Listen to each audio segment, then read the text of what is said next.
Assalamualaikum warahmatullahi wabarakatuh.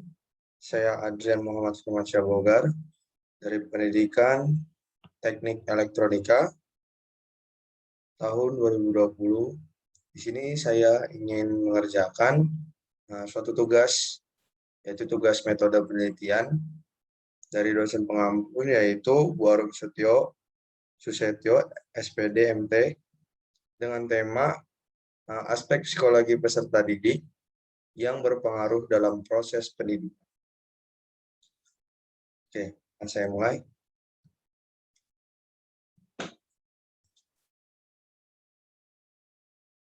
Oke, yang pertama ada persepsi.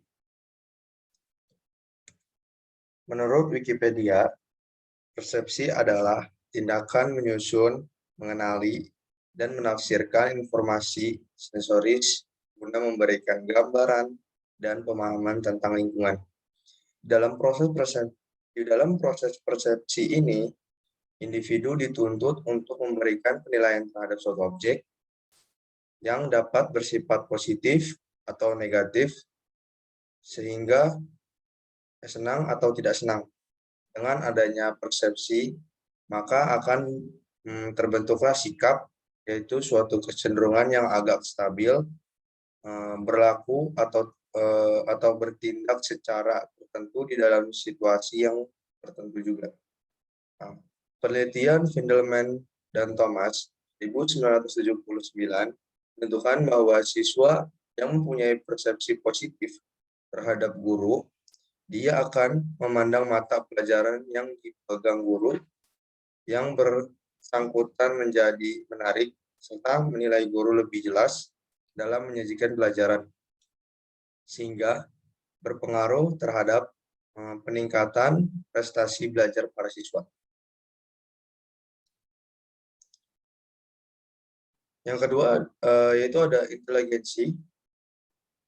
Inteligensi ialah kemampuan untuk menemukan yang bergantung pada pengertian yang luas dan tindakan oleh adanya suatu tujuan tertentu dan adanya pertimbangan bersifat korektif. Jelasnya, inteligensi itu meliputi pengertian penemuan suatu yang baru, adanya keyakinan atau ketepatan hati, dan adanya pengertian terhadap dirinya sendiri. Sudah menjadi sebuah keyakinan bersama dan sudah dibuktikan secara empiris bahwa tingkat kecerdasan atau inteligensi seorang siswa sangat menentukan tingkat keberhasilan belajar. Bermakna semakin tinggi tingkat kecerdasan seseorang siswa, maka semakin besar peluang meraih sukses dalam belajar. Sebaliknya, semakin rendah tingkat kecerdasan, maka semakin kecil pula untuk memperoleh kesuksesan dalam belajar.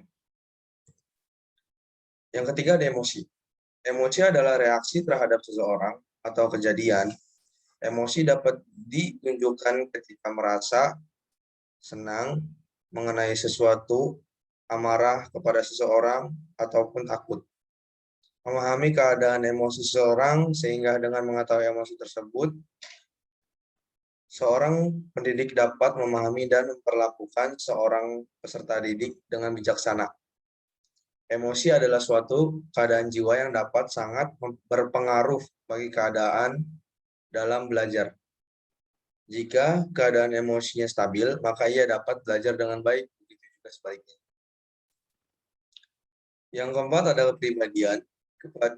Kepribadian pendidik memberikan pengaruh yang amat besar bagi sikap, karakter, maupun hidup belajar dari seorang peserta didik. Sehingga seorang pendidik sebelum mengajar, maka ia perlu mengetahui kepribadiannya sendiri. Dan psikologi pendidik sebagai sebuah disiplin ilmu yang mengkaji pengembangan suatu potensi dan kecakapan yang dimiliki peserta didik dalam interaksi antara individu dapat membuat pendidik untuk mempunyai pemahaman yang baik tentang diri sendiri, sehingga melalui pemahaman terhadap diri sendiri, seseorang dapat mengajar secara bijaksana. Selanjutnya ada minat. Minat, interest, istilah yang dipakai dalam dua arti. Satu, fungsional yang menunjukkan suatu jenis pengalaman, perasaan yang dihubungkan dengan perhatian terhadap objek ataupun tindakan. Yang kedua ada struktural, yaitu ada elemen atau hal dalam sikap individu, baik merupakan bawaan atau karena diperoleh. Banyak kalangan ahli psikologi sependapat bahwa minat merupakan kecenderungan yang dimiliki oleh suatu objek atau individu untuk menyukai atau tidak menyukai sesuatu objek tertentu. Objek minat ini berada di sekitar lingkungan kehidupan individu. Semakin sering individu berinteraksi dengan suatu objek minat itu, maka semakin besar kecenderungannya untuk berminat terhadap objek itu. Selanjutnya ada bakat.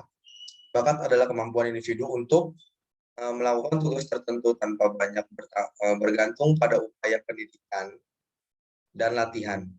Seorang yang siswa memiliki bakat dalam bidang tata bahasa Arab, misalnya, akan jauh lebih mudah menyerap informasi, pengetahuan, dan keterampilan yang berhubungan dengan bidang tersebut dibanding dengan siswa lainnya.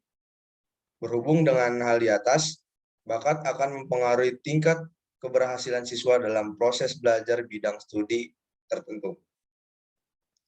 Yang selanjutnya ada sikap. Sikap atau attitude didefinisikan sebagai suatu keadaan internal yang mempengaruhi individu terhadap tindakan yang terarah pada benda atau kejadian. Sikap mempunyai dua dimensi, yaitu kecenderungan positif dan kecenderungan negatif. Seseorang yang menghubungkan perasaan positif terhadap objek psikologi dikatakan mempunyai sikap positif terhadap objek itu. Sebaliknya, seseorang yang menghubungkan perasaan negatif terhadap suatu objek psikologi dikatakan mempunyai sikap negatif terhadap objek tersebut.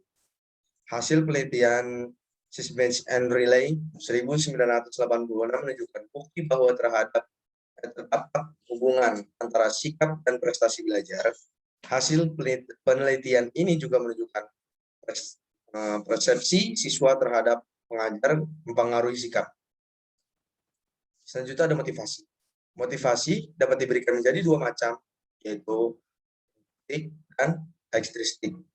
Motivasi intrinsik adalah hal yang keadaan berasal dari dalam diri siswa sendiri yang dapat mendorongnya melakukan tindakan belajar. Sedangkan motivasi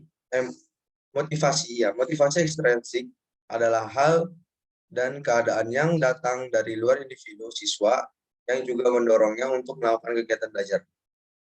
Kekurangan atau ketidakadaan motivasi, baik yang bersifat internal maupun yang bersifat eksternal, akan menyebabkan kurang bersemangat siswa dalam melakukan proses pembelajaran materi-materi pelajaran, baik di sekolah maupun di rumah. Selanjutnya ada kreativitas. Terdapat banyak pengertian kreativitas yang terkenal di antara yang mendefinisikan kreativitas dalam 4 dimensi. Yaitu yang pertama, kreativitas dari segi person atau pribadi, mengacu pada potensi daya kreatif yang ada pada setiap kepribadian.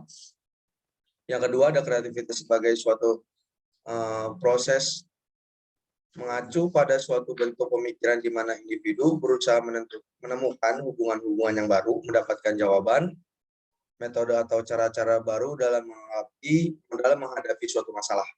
Yang ketiga ada kreativitas sebagai tes, yaitu pendorong, merupakan kreativitas yang datang dari dalam diri sendiri, berupa hasrat dan motivasi yang kuat untuk bereaksi. Yang keempat ada kreativitas dari segi produk atau hasil, yaitu segala sesuatu yang diciptakan oleh seorang sebagai hasil dari keunikan pribadinya dalam berinteraksi dengan lingkungan.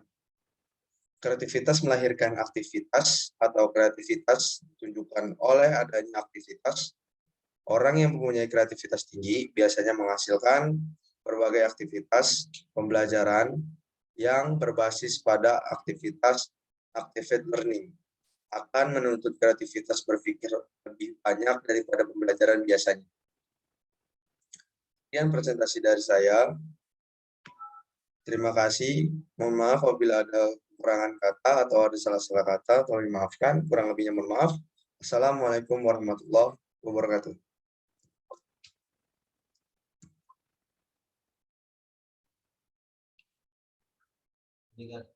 Dih.